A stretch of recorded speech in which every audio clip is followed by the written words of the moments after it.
A lot of people are saying, and you've heard this week, that, well, we seem to be in some kind of pendulum shift where there have been a lot of concerns about safety, and what's happened in the past is we'll go through this phase where people are worried about the safety of drugs on the market, and after a while the concerns about access to medicines go back up, and we have a pendulum shift back the other way. I don't think it's going to quite work out that way this time. I think we're really in kind of a different era of sensitivity about safety issues. One reason for that is that there is a lot more information available than there ever has been before about potential safety problems.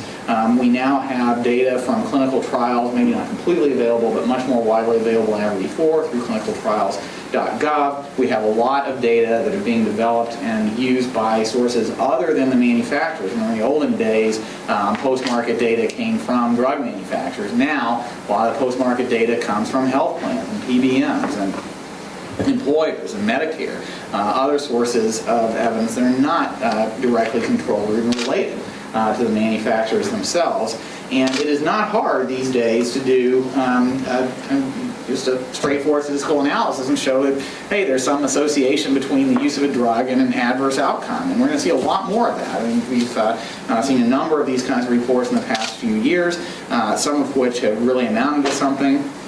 It doesn't mean that they always will, but it does mean that we're at a different level of concern and awareness about safety issues, and really is incumbent on the federal government and all of us who are involved in the healthcare industry to do a better job of understanding and responding to those concerns.